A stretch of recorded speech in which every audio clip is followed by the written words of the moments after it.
Welcome, ladies and gentlemen, to another exciting episode of You Know What It Is. I was just telling my wife something, and I thought I'd share it with you. Um, Let me say I've never voted for a winning presidential candidate. Um, Well, yeah, but anyway, I was going to school in Waco. I was going to, well, at the time it was called TSTI, Texas State Technical Institute. Now it's called Texas State Technical College.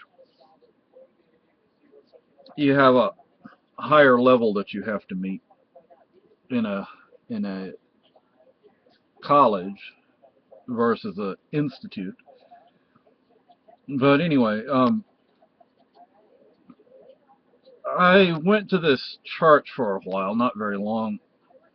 That they had like a branch or whatever you would call it there at the school,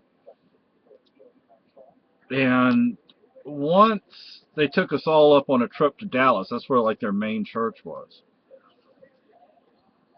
and they had us all. This was 1983, 84, 84, I guess.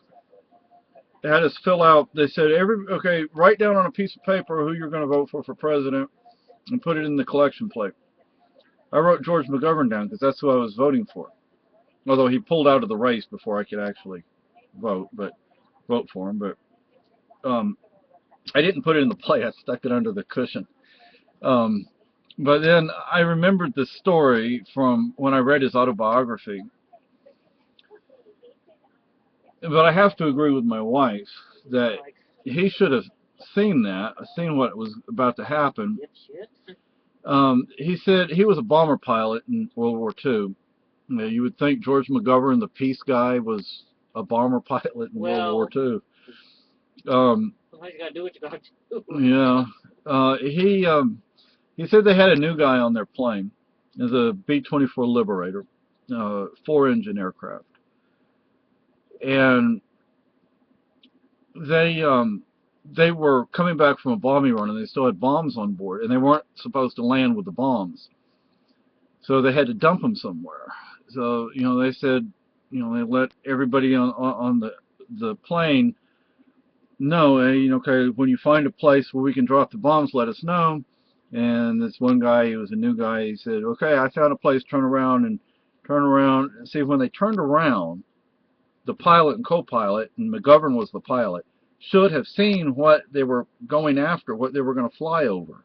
I don't see how you couldn't have. I mean, honestly, here's the place you're going to drop the bombs, right?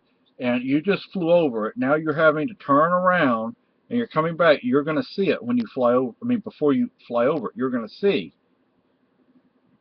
Well, the new guy said, okay, and they dropped the bombs. McGovern said he looked back and see where the bombs were dropped. It was a French farmhouse. I hope it was an empty one. Yeah, me too.